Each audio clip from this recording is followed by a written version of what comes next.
এই বৃষ্টির মধ্যে সকাল সকাল রেডি হয়ে যাচ্ছি হলো, কোথায় যাচ্ছি সেটা জানার জন্য তো ভিডিওটি দেখতে হবে। এসেছি হলো যোগমায়া কালীবাড়িতে, কিন্তু কেন এসেছি সেটা অবশ্যই বলবো, তোমরা দেখতে থাকো ভিডিওটি, নিশ্চয়ই বলবো যে কেন সকাল সকাল যোগমায়া কালীবাড়িতে। দিনটি ছিল শনিবার 29শে জুন, আমার বড়মশাইয়ের শুভ জন্মদিন বলে কথা। কালী মন্দিরে না আসলে হয়, এখানে সবার প্রথমে এসে সন্দেশ কিনে যে এখন পুজো দিতে এসেছি। জয় মা, সবাইকে ভালো রেখো। পুজো দেওয়া কিন্তু হয়ে গেছে, বেশিক্ষণ লাগে না এখানে পুজো দিতে। তারপরে এই যে এখানে ধূপকাঠি মোমবাতি সব জ্বালিয়ে নিলাম। যা বৃষ্টি ছিল সারা রাত, আমি ভাবলাম সকালে না জানি কত বৃষ্টি থাকবে, সকালেও কিন্তু বেশ ভালোই বৃষ্টি হচ্ছিল। এখন একটু বৃষ্টিটা কমেছে, বৃষ্টি কমার পরেই আমরা মন্দিরে এসেছি। আমরা একটু সকাল সকালই মন্দিরে এসেছিলাম, তাই বেশ ফাঁকা ছিল, নয়তো আজকে তো শনিবার, শনিবার দিন দিয়ে একটু কালী মন্দিরে বেশ ভিড়ই হয়। এখানে এই গাছের নিচে ধূপকাঠি মোমবাতি সব জ্বালিয়ে তারপরে এখানে গিয়েছিলাম লোকনাথ বাবার মন্দিরে।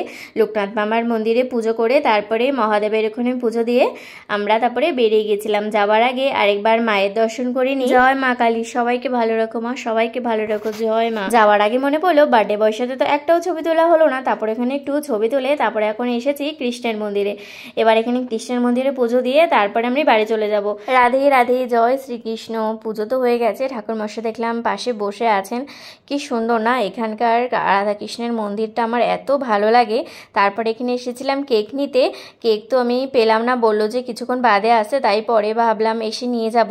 আর এই যেদিকে বাড়ি চলে এসে রান্নাবান্না শুরু করে দিয়েছি। আজ যেহেতু শনিবার সব নিরামিষ রান্নাবান্না হবে। এদিকে পটল পোস্ত করছিলাম, ডালনা, পনির আরো অনেক কিছু আছে, সব রান্নাবান্না কম। আর এদিকে রাতও হয়ে গেছে, প্রায় 9:30 মতো বাজে। সবকিছু রেডি করে দিয়েছি কেক কাটার জন্য, কিন্তু এদিকে বার্থডে বয় তো খুব টেনশনে, মানে মাথায় হাত দিয়ে বসে আছে, কারণ আজ যেহেতু ইন্ডিয়ার খেলা ছিল T20, খুবই টেনশনে ছিল। সব টেনশনের মধ্যে কেক কাটা সবকিছু হলো, আর কি করা যাবে। কেক কাটিং তো হয়ে গেল, আর এদিকে 10টাও বেজে গেছে, খাওয়া দাওয়া এখন করতে হবে। বাইরে এদিকে যা প্রচন্ড বৃষ্টি হচ্ছিল আর বিদ্যুৎ চমকা ছিল, সেই মধ্যেই কিন্তু খেলা দেখাও চলছিল। খেলা দেখা তো আর বন্ধ করা যাবে না। তারপরে এই যে এখানে আশীর্বাদ করে দিল, এরপর তো খাওয়া দাওয়ার পালা। নিজের রাতে সব বরমাসের জন্য রান্না করেছিলাম। এখানে ফ্রাইড রাইস ছিল, পাঁপড় ভাজা, আর এদিকে স্যালাড, এটা পটল পোস্ত, এদিকে ছিল হচ্ছে পনির, আর করেছিলাম হলো ধোকার ডালনা। ব্যাস এই 3টাই করেছিলাম। আর এদিকে পায়েস, চাটনি, 2 রকমের মিষ্টি। আর এত কিছু খাওয়ার পরে যখন হজম করতে হবে তার জন্য শেষে আছে হলো স্প্রাইট। ব্যাস এটুকুনিও করেছিলাম। আর এদিকে 2-1টা চিপস রেখেছিলাম, শনিবার যেহেতু আর বেশি কিছু করা হয়নি, এটুকুনও করেছিলাম। খেতে তো দিয়েছে ঠিকই, কিন্তু টেনশনে নাকি বলে খাওয়াই ঢুকছে না। সত্যি এই টেনশনে কারোই খাওয়া ঢোকে না, কিন্তু কি আর করা যাবে, সে তো সমানে খেলাই দেখে যাচ্ছে। আজকের এই ভিডিওটি তোমাদের কেমন লাগলো অবশ্যই কিন্তু জানিও।